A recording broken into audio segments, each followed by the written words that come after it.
text of Scripture, Matthew 14:22 through 33. This is the story of Peter getting out of the boat.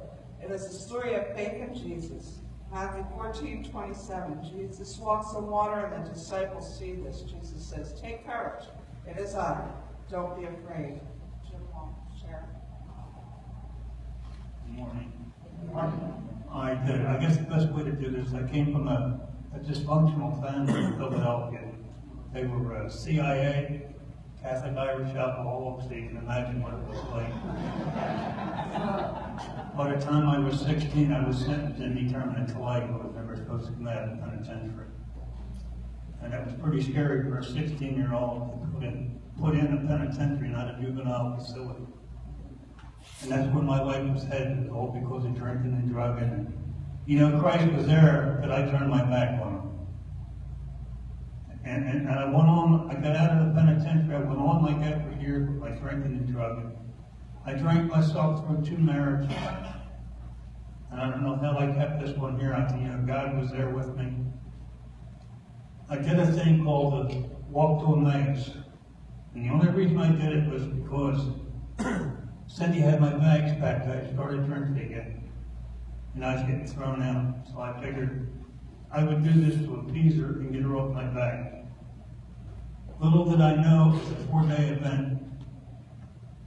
And when you go there, you're assigned people at your table. The guy sitting to my right was an ordained minister.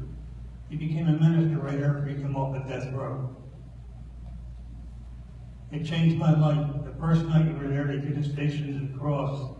And they had a cross big enough to put a human being on, and I held that cross. And the tears just started coming out of my eyes. Because for the first time in my life, I realized what it was about. And from there on in, my life changed. When Cindy had the cancer, I was able to handle that because Christ was with me. But my normal way of going about things like that would be drinking. And I was there. I was there for her. I was worried that I was going to lose her. And a voice inside of me said, no, she's going to be all right. She's going to come through this. I got involved with church because that's what this Emmaus thing was about. Try to get involved with church and become a strong leader. And I got cancer. And they operated for cancer, and I had people coming, some from this church, some from other churches. And my friend Bill Powers would come and he'd lay hands on me. And he'd pray. And one of the nurses was having a hard time. Her mother had cancer. And I took her hand. And I said, if Christ can work in my life, he can work in yours. And I prayed for her mother with her. Because she was crying, but when she left, she was like, you could see that she was picked up. A year or so passed, and then I had a valve reconstruction, and it was bad. I spent the last 9 months in the hospital most of the time. I would not have been able to get through that if God wasn't in my life. People came and prayed with me every day. Tom came to see me. I was afraid every day that I was going to die, and when I get really down, somebody would come in and start praying with me, and all of a sudden I realized Jesus is with me. I'm going to be okay. And I got through that.